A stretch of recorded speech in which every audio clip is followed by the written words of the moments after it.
So, good day everyone. My name is Janford Ibanez Coquilla and I am the first reporter of Lesson 5. So, our topic is about developing instructional plan for physical education and health. But before we dwell into our topic, let us first read the objectives. So, at the end of this lesson, you will be able to define the meaning of lesson plan, discuss the importance of lesson plan in teaching physical education and health, identify the different parts of lesson plan, and evaluate the sample lesson plan. Okay. So now, para daw maka-achieve tog objectives and long-term goals, unsang dapat nato nga buhaton? Okay, we should make a plan. So to achieve objectives and long-term goals, an individual should make a plan. Nga naman, why do you think so? Unsa man na ang plan? Okay, so a plan, it will serve as a guide for any individual to fully understand the nature of the undertaking. Sa diri apod, makaset og priorities and targets. So let's say for example, gusto ta magpa-birthday party. So, magplano ta. Kung natin plano, we are makaset og priorities, makaset ta og targets and mas stay oriented pud ta, di ba? Kay di ba kung maghunahon na ta og birthday party, di ba na may junay flow no kung unsang una buhaton, sa sunod so una mag-message or introduction na and then next is magpa-parlor games ta, sunod, so pay sunod bang buhaton ganang ana good, ganang flow ba. So, makabalo na taon sa ang sunod na mahitabo or unsay sunod na buhaton kay naa naman tay plano. So, mas stay oriented ta. Also, we can also identify available and record resources. So, kung natay plano, makabalot na ta unsa nga mga resources ang atong gamiton. Let's say, for example, katong ingon ako gagaina, katong birthday party. So, kung tahay nagplano ka nga magpa-parlor games, so makabalo na jud ka unsang mga resources imong gamiton kay okay mo ni akong gamiton ani nga kuan nga parlor games kani mo ni siya kana. And then maka-foresee pud tag possible problems to occur kay di ba na naman tay plano no, tas magunahon na tana what if ma-fail ni siya nga plan, so natay plan B unya kung maano na pud na pud tay plan C, so mo na siya ang importance sa pagplano. Also maka-save pud ta og time. Anong maka-save man ta og time kung natay plan? It is because di ba kung magplano ta, kung natay plan, di ba tuloy-tuloy naman jud na siya ang event no, ang program tuloy-tuloy na siya. Pero kung dili ka magplano nya on the spot pa ka magunahon na og kuan unsay buhaton nimo, so maka-take jud siya og time. So mo na siya nga very important nga naatay plano. Also pod diri apod maka-fulfill pod ta og deadlines. So without proper planning, what do you think will happen? Of course, so without proper planning, the risk of not completing the task is possible. So, kung dili ta magbuhat daan og plano, naa jud possibility nga dili jud ma-successful ang imuhang gusto na mahitabo. So, kailangan jud na kung gusto ka nga successful ang imuhang event, kailangan na jud kay tarong nga plano kay kung wala dira na ang kuan. Di na siya ma-successful. So, teachers are not excused from making plans. Why do you think so? As if future teacher nga naman. One of the major roles of teachers is to prepare an everyday lesson that requires careful and systematic planning. So, di ba, as future teacher, di ba, everyday naman tay lesson ana i-discuss sa mga bata, no? So, kana siya nga lesson, required na siya og kanang careful planning, especially in implement nato sa mga bata. Kung siya na nato nga buhaton, kani mo ni buhaton, prelim, sunod engage, ingana. So, di ba, muna ato ang ginabuhat karon kanang sa demo nato, di ba? Kailangan jud natay kanang plano daan kung sa itong buhaton. Having a plan will help teachers identify the intended objectives as well as the appropriate instructional materials needed to achieve the objectives. Di ba kung naatay plano, makabalo na taon sa ato ang dapat mangbuhaton, kani gamitan nato ni cartolina, gamitan nato PPT, may ana kay of course, plano. And then, further, it will help the teachers decide on assessment tool to be used in identifying the progress of the children. So, makabalo na po taon sa nga type of assessment ang atong kuan sa mga bata in order na mahibalan nato if na-budget sila na tun-an kung magpa-performance based ba ta, magpa-quiz ba ta, mga ngana. So, depende ra po na siya sa lesson. And then, the success of the learning process depends on how systematically it was prepared and how creative the teacher was in his or her strategy. So ang success pud aning learning process no nagadepende ra jud gihapon na siya kung unsa ka systematic si teacher, unsa siya ka creative sa iyang pagplano, sa iyang strategy ing ana. So kung dili kabalo si teacher mo plano pod, mo pa na dili pa no successful iyang kuan. So it really requires systematic no and a very organized na plano, especially kaning lesson. And then ang key aim jud aning planning is to increase the efficacy and quality of the teaching and learning process. Kay di ba, kung dili ta magplano, sige daw, mag ano ka, teacher ka niya, wala ka nagplano sa unsay buhaton nimo karon na kuan. Sige ingon na to nga na kay lesson. Okay mo na tong lesson karon. So unsa may buhaton nimo ana? Unsa may kuan nimo dira? So wala kay plano, on the spot ka maganto dito atubang ka sa mga bata. Okay mo na tong lesson everyone unya wala kay plano. So unsa mahitabo, di ba?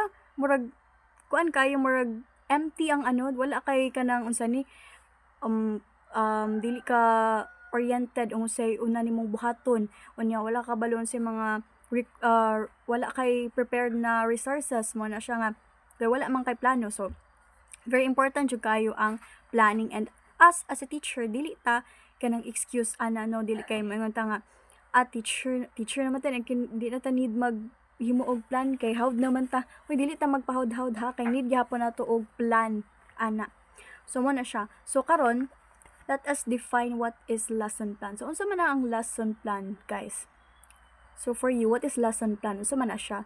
So di ba naghisgot ta ganina og plan raman to siya, plan. Pero karon lesson plan naman.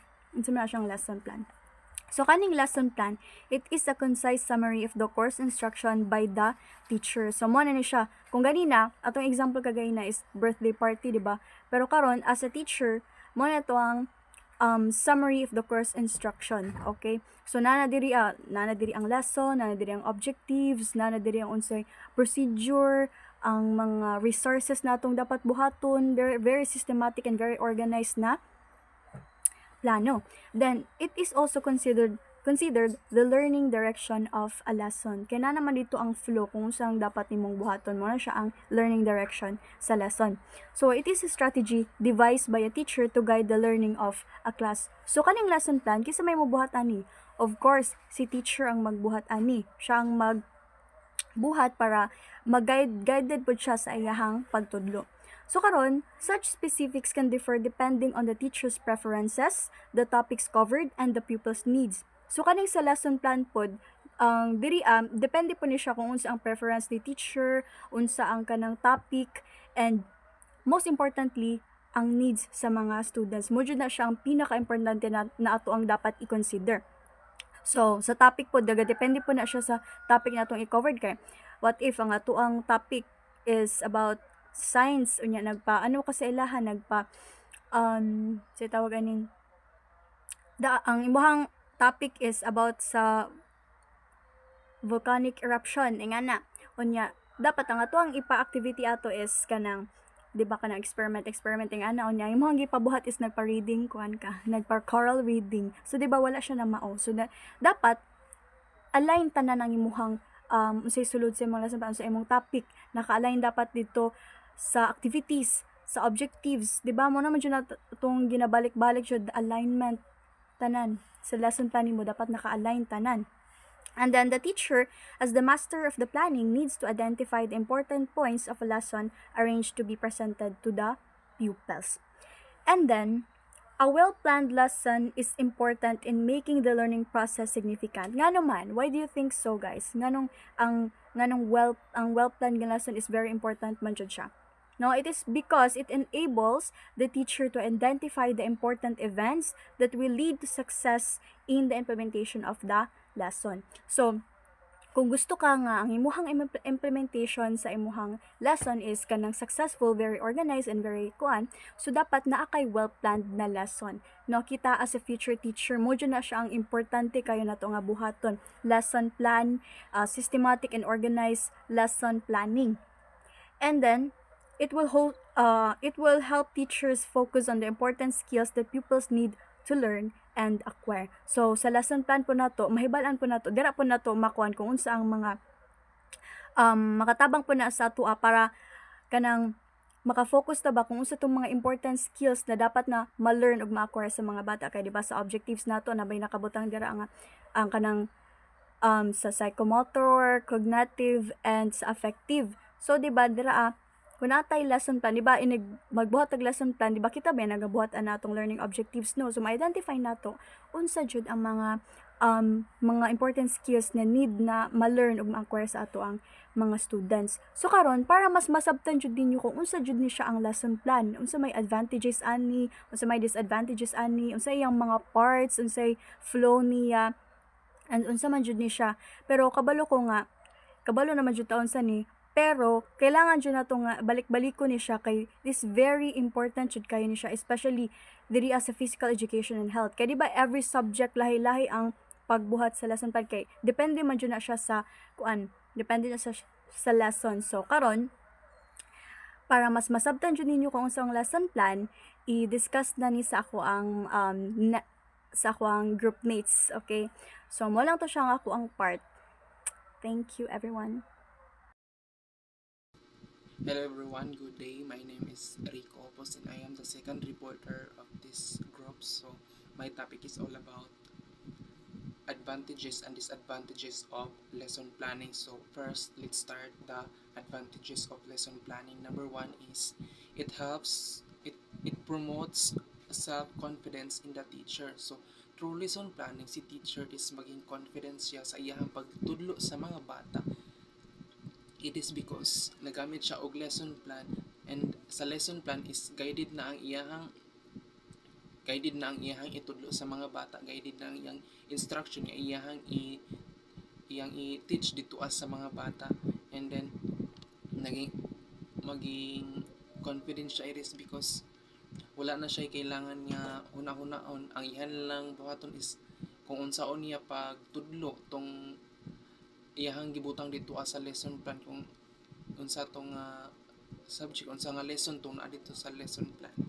And then second is it helps the teacher to keep track of the sequence of the lesson. So through lesson planning, si teacher is kabalo na siya kung unsa ang flow sa iyahang lesson nga iyahang itudlo sa mga bata. It is because sa iyahang lesson plan nga gibuhat dito ana ni teacher mahibalaan kung unsa ang flow sa iyahang topic about sa kanang iyang itudlo sa mga bata. Third is it allows the teacher to reflect and improve his or her teaching for the future. So through lesson planning, or si teacher is mahibalaan na niya kung for example nagtudlo si teacher karon sa iyang mga bata, tapos na siya na reflect ay na siya nahunahunan sa iyang self nga kani nga part is wala na ko siya na improve ug maayo. So sunod nga teach ni teacher sa iyang lesson is kanang iyang sigurohon ni teacher nga mas matudlo gyud niya og maayo, or mas ma-improve iyang teaching sa dito sa mga bata sa sunod niya nga topic or lesson. And then fourth is it keeps teaching matters organized in a time frame. So through lesson planning is naka-align na dira tanan nga mga strategies, tanan nga mga ipangtudlo ni teacher sa bisag asa nga parts sa iyahang lesson. So dira is naana siya kada part sa iyahang lesson or sa iyahang kanang part sa iyahang ang itudlo sa mga bata is na siya na-consume na siya og time kung pila ka time ang iyahang makonsume ana nga part. For example sa engage is na 15 minutes ang makonsume ana nga time. Number 5 is it helps the teacher to consider the characteristic of pupils in the preparation of activities. So diri is si teacher can tailoring more or activities to match students diverse learning styles, interests, and abilities to make learning more effective and more engaging. And number 6 is it provides an opportunity for the teacher to anticipate possible problems in the execution of the lessons. Diri teacher can proactive solutions, identifying potential issues before the lesson allows teacher to develop strategies to prevent or address them by anticipating problems like lack of materials or students confusion. Teacher and can plan to alternative activities or explanation to keep the lesson on track. So number 7 is it inspired the teacher to formulate and ask relevant questions. So diri is kung mutudlo si teacher sa iyahang lesson for example English, so iyahang i-ask ni teacher nga mga question is relevant lang gyap relevant nga question about sa iyahang lesson niya iyang gitudlo sa mga bata kay kay lisod gud kayo nga mo ni si teacher, for example si teacher magtudlo siya kuan English tapos ang gi-ask nga mga question is pang math, so dili siya align sa iyang gitudlo sa mga bata kay English man ang iyang gitudlo. So kung lahi ang ni teacher ang pag-question sa mga bata is dili ma-achieve sa mga bata tong gibuhat ay tong katong gibuhat ni teacher nga objectives nga para unta mag-gain sa mga bata. So kung mo teach ka sa mga bata dapat mag-ask ka question nga relevant lang pod sa imuhang topic nga itudlo sa mga bata. So number 8 is it allows the teacher to collect, create, and utilize appropriate materials for the learning process. So diri through lesson planning is mahibal-an na ni teacher kung unsa nga mga materials ang kailangan niya nga gamiton para sa iyang pagtudlo sa mga bata about sa iyang topic nga iyang itudlo sa mga bata rather kay makahuna-una na si teacher kung sa mga materials nga need para sa pag-teach na sa mga bata. And number 8 is it helps the teacher it helps the teacher evaluate the teaching learning process. So diri is mahibal-an na ni teacher kung unsaon niya pag-evaluate sa iyang pagtudlo sa mga bata. And then number 10 is it guides teacher to assess if the learning objective is achieved. So through lesson planning is mahibal-an na ni teacher kung unsaon niya pag-assess ang pagtudlo sa mga bata o nakuha ba sa mga bata ang iyahang hatag o iyang gusto ma-achieve nga objective sa mga bata na nagain ba sa mga bata or nasabtan bagtarong sa mga bata. Atay paghuman atong advantage na atay disadvantage of lesson planning. So natay tulo ka disadvantage of lesson planning. First is it does allow the teacher to work independently and it compromise flexibility. So compromise flexibility.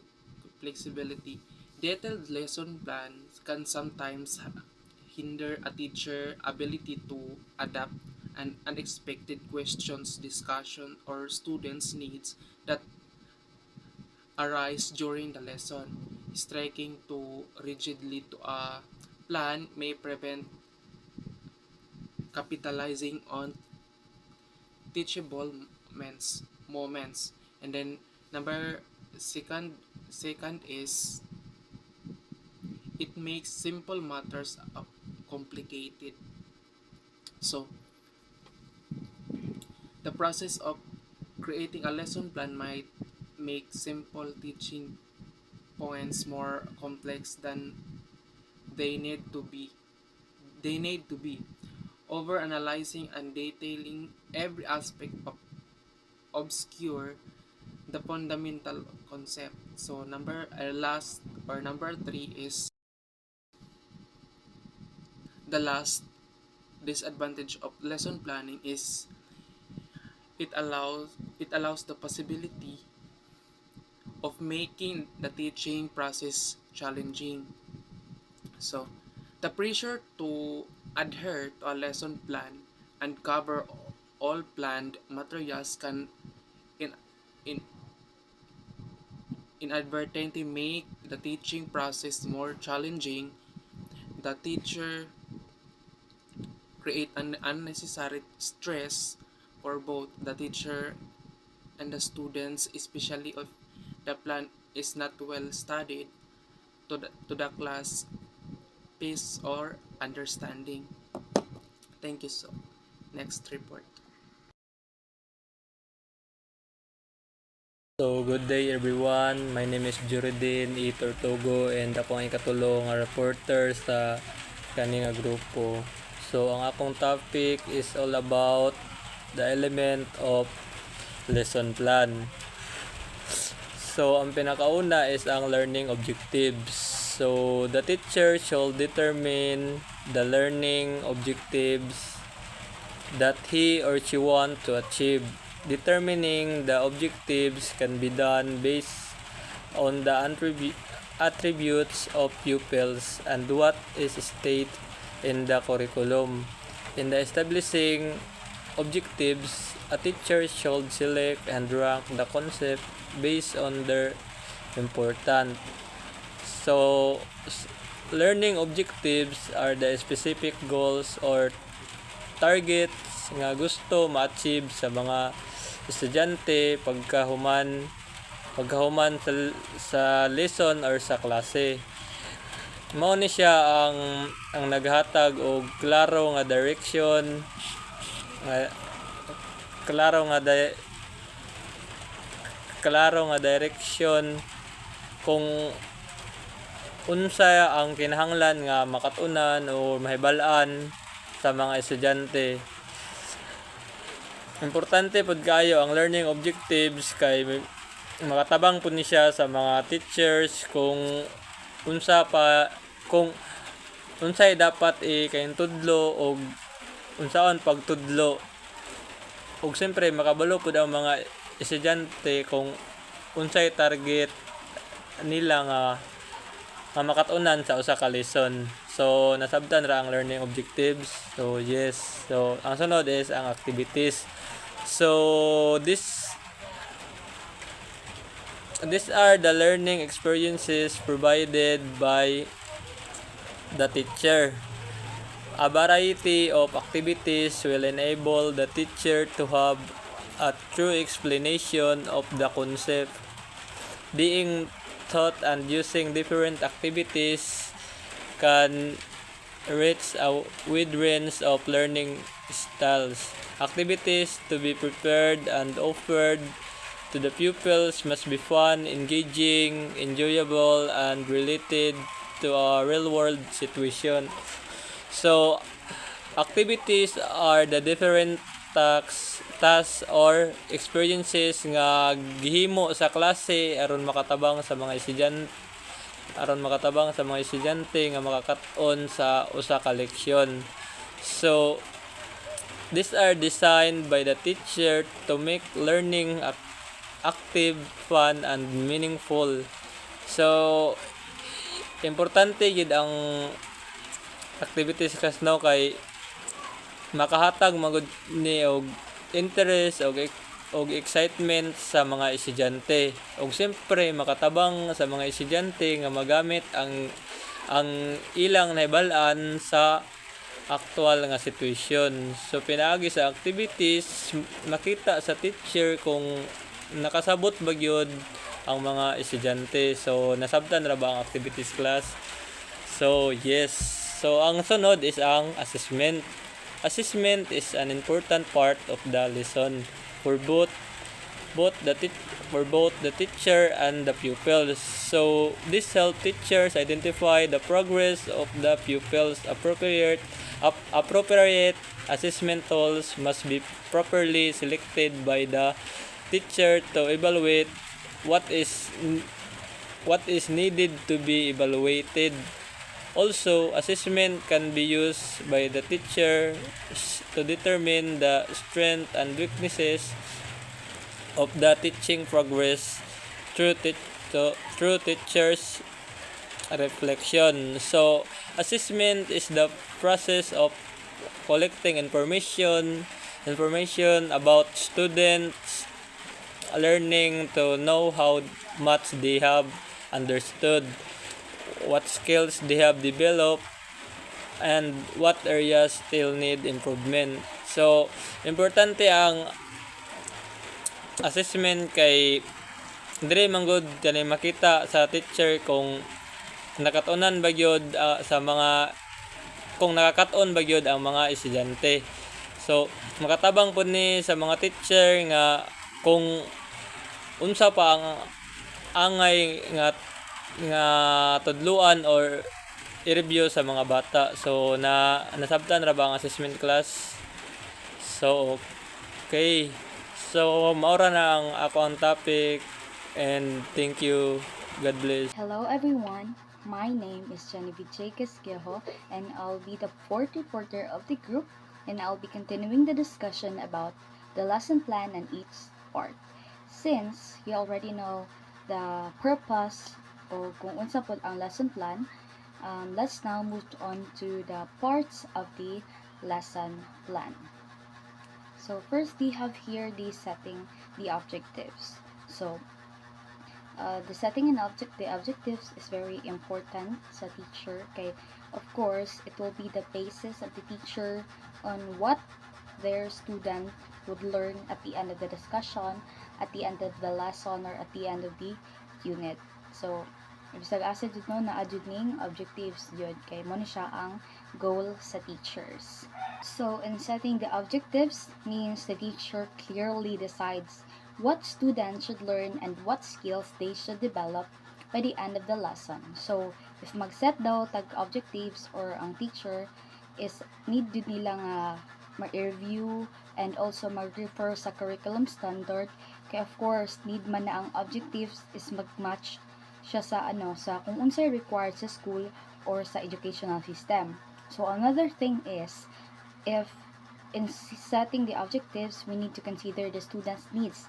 Kaya diba, of course, sila man gid atong main target. So, kita or ang teacher is dapat mag-think sila kung unsa ang nabalaan sa student and what they are ready to learn. So, basically, in writing the objectives, it must be specific and has measurable goals to guide the lesson. I know, guys, that you already know the objectives have 3 domains, which is the cognitive, which is nag-focus siya sa mind or the intellectual abilities of these students. And the second one is the psychomotor, which is mo ni siya ang physical skills and movement, which is mo ni siya ang kaning actual na jud ginabuhat sa student para mas maka-learn sila. And lastly, the very important part is the affective part, which is it talks about the values, the emotions, and the feelings of our students. And next, we have here the stating the subject matter. So, in this part, diri na i-present si teacher ang topic or concept tapos ang reference nga gigamit or gikwaan para ma-validate or i-support ang concept nga involves ana nga lesson as well as the materials nga gamiton for activities. Tapos, if ang teacher daw is magamit sila og kaning mga materials, syempre need yun nga i-consider ang appropriateness and also the student's age. Kaya ang materials man nga gamiton is need jud nga kaning sakto jud sa edad sa bata kay para walay confusion nga mahitabo and also kanang mga materials nga mas makamotivate pa sa mga student para mas mag-engage pa sila sa discussion. So the third part of the lesson plan is the procedure. So ang procedure is ginatawag na siya as the body of the lesson plan. It is because ang procedure is mo ni siya ang step-by-step part sa lesson plan that kaning magpakita siya on how the teacher will guide the class from beginning to end, including kung giunsa ang lesson pag-introduce, pag-thought, practice, and pag-conclude. So the first step or the first procedure sa is ang preliminary activities. So, of course, before you mag-start ang main discussion or ang delivery sa contents, there are the daily opening routines that help prepare students for learning by building a positive classroom atmosphere through greetings, prayers, attendance checking, and simple group activities. And the second step sa procedure is the review na part.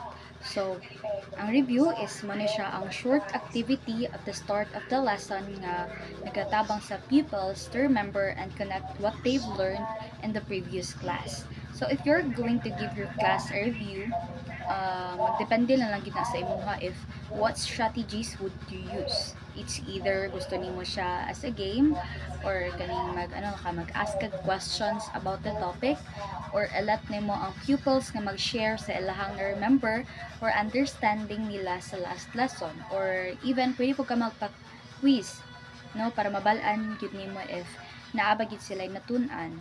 Kay diri amang good kay if makabalo man gud tas learning diri na part is makita yun na to if they needed to continue or mag-reteach. Kay diri naman na malink ang last lesson into the new lesson. And the third step is the motivation. So, mo ni siya ikatulo nga step sa procedure, which is the motivation.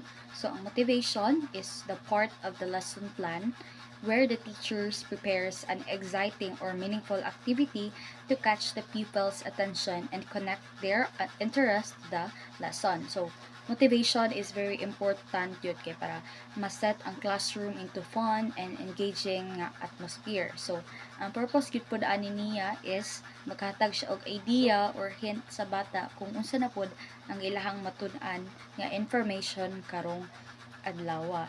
And then makatabang pud ning motivation para ang attention sa ato ang students or ang interest nila is mabaling sa ato, dili sila kaning maglatagaw or magsigtabi sa ilahang mga classmates. So very important jud na naatay motivation. So the fourth step of the procedure is the presentation. So the presentation is mo ni siya ang part sa lesson plan where the teachers introduces the new topic by connecting a physical or motor activity to the main idea of the lesson. So diriya, it is helping the students to understand how the activity relates to what they are about to learn. So this part is very important because it will help the learners to see the purpose of the activity, and it will prepares them to explore the lesson with curiosity and focus.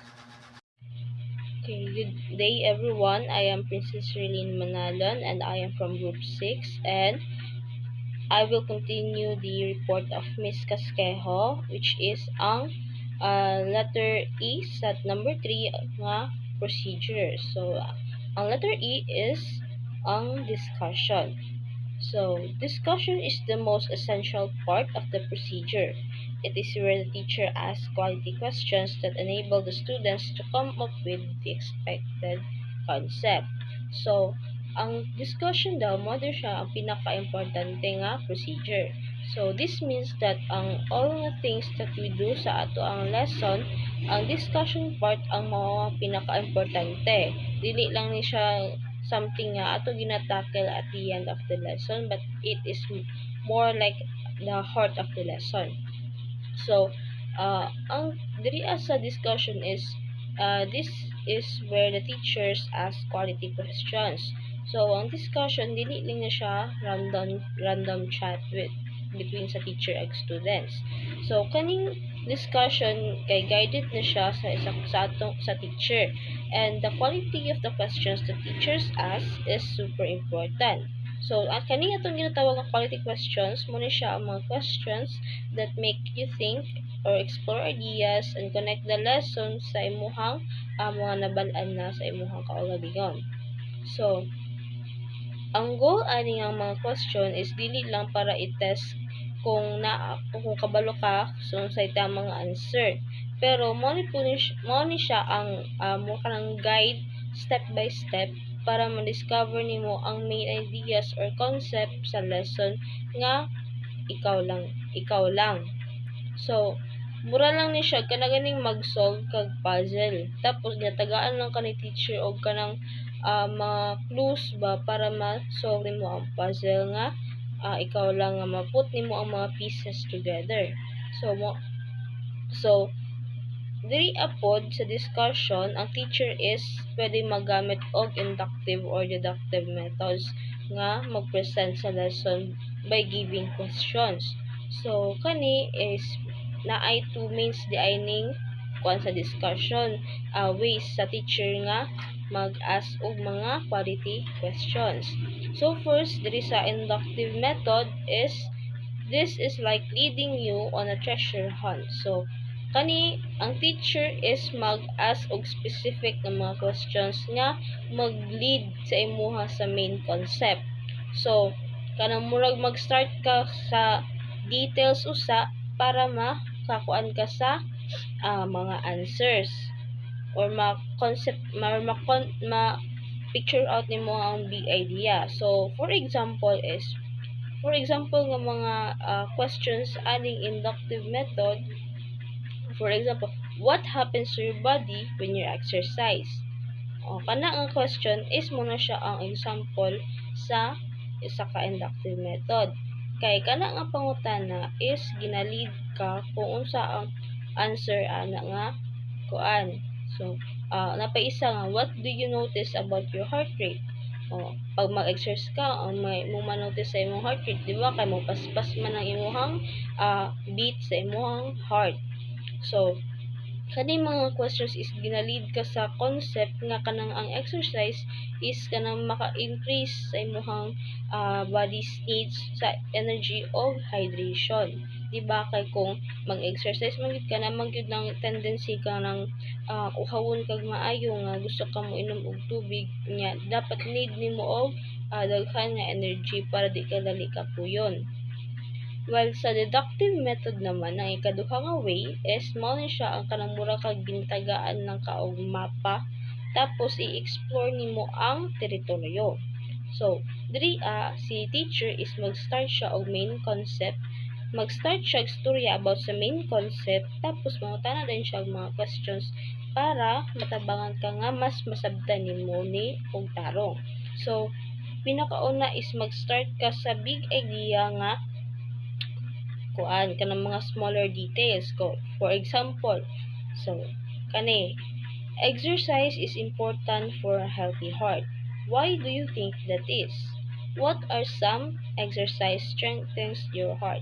So kana nga question, nag-start na siya sa concept tapos ginapangutana din ka para ma-explain nimo nganong importante ang healthy heart. Gets ba? Okay, good. So, next is sa letter F, ang generalization. So, this part is where the pupils give the concepts of the lessons in the form of statement. So, there is generalization is mura ni siya putting it all up together. So, diri imuha ng turn para mag-explain ka. So, mag-summarize ka kung unsa imuhang na-learn sa imuhang kaugalingon nga words lang. So, di ba kay ginatake mo nimo ang tanan nga mga informations from the discussion tapos kadto nga mga information nga imuhang nakuha from the discussion imo to himuon nga into a clear and concise statement of main concept. So, required diri ang critical thinking. Dili lang ni siya kanang murag kanang gina-repeat lang nimo kung unsay ginaingon ni teacher. So, need nimo diri ang kuan ka mag-think ka critically about what you have learned about sa discussion. Tapos imo na siyang kuan sa imuhang kaugalingon nga words nga murag maghimo kag essay. So, for example, kung ang nimong lesson kay about siya sa importance of exercise, ang generalization ana kay pwede na siya nga ang exercise is important for maintaining a healthy body and mind. Nga na ba ka na magbuhat imuhang mga words. So, next is sa letter G, ang application.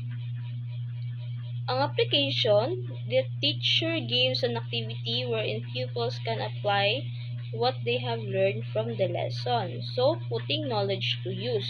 So, this is where you take what you have learned o imo ni siya ang i-apply sa real world nga activity. So, ang teacher kay pwede siya maggamit og mga experiments, project, group work or activities nga magamit siya og mga different talents o skills para sa mga bata nga para ma-apply nila ang ilang natun-an sa klase sa tinuod nga kuan ba kanang mga kanang sila gyud magbuhat. So for example, kung sa experiment man ang ikuan ni teacher, pwede niya ipakuan nga ang experiment nga i-measure ang heart rate before o after exercise. Diba nakabuhat naman ta na sa una, gikan pa sa elementary, nakabuhat naman ta na, diba? Or di kaya kung project ang ipabuhat ni teacher, creating a poster about healthy eating, kanang mga slogan, kanang na ba? Tapos, kung collaborative work or group work naman ang ipabuhat ni teacher, pwede mo mag-design o workout routine as a group. Magbuhat mo og kanang mga kanang workout routine ninyo in a week or in a month. Gets ba? Okay. So, we are done about sa kanang part sa procedures. So, we will continue sa number 4 sa detailed lesson plan, ang evaluation. So, ang evaluation, the teacher gives an assessment based sa concept nga na-learn. So, this is a way of evaluationing the progress of children and how much they understood the lesson. So, diri sa evaluation mo siya ang pag-check sa understanding sa bata. So, diri ang teacher is i-check niya kung how well do you understand the lesson nga inyong gidiscuss. So, pwede maghatag si teacher og quiz or another activity nga magpakita sa imuhang na-learn sa klase.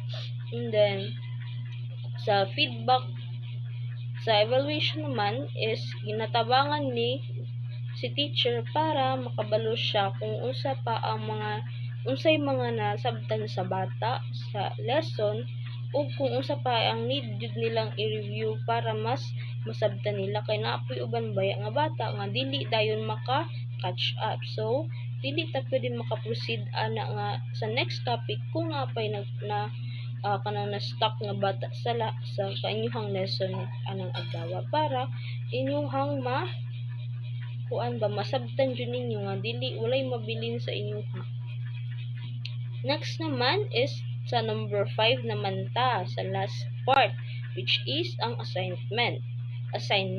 So, the assignment is an activity that pupils need to do after class at their home. So, muna siya ang extended nga learning. So, ang homework is muna siya ang mga work nga imuhang mga assignments imong buhaton sa inyong balay para ma-reinforce ninyo kung unsa inyong sabtan sa klase. So, pwede siya nga kanang practicing skills or reviewing information sa inyong klase o researching topic further. Kanang mag-research kung sa inyong topic karon kung napakay daghang questions na mo na as a teachers, pwede pa nimo na siya i-search into internet or sa inyong libro nga para masabtan ninyo pa. So, example ang researching different types of stretching exercise or keeping food journal for a week o kana exercise. Pwede mo kung naipabuhat si teacher nga yana, pwede mo mag-search ana sa YouTube para inyong praktisan, or food journal for a week. Inyuhang ikuan ninyong mga healthy nga mga gipangaon ana sa 1 week. Inyuhang ibutang sa journal. So, in short, after sa discussion, imuhang diri sa atong na atong gidiscuss sa letter E is after sa discussion, after anang letter E, imuhang i-summarize kay generalization man kung unsa imuhang na-learn. So, imo na gamiton ng kung unsa imong na-learn sa activity, which is dito sa application nga ihatag ng teacher sa inyo ha. Tapos, ang teacher is i-check niya kung ang inyong understanding, which is part na siya sa evaluation. Tapos, naakay something buhaton sa inyong panimalay para ma-reinforce nimo ang learning imong na-learn sulod sa klase. Mao na siya ang tawag natong assignment. So, I hope nga inyong nasabtan karon ang ato ang discussion o daghang salamat sa pagpaminaw.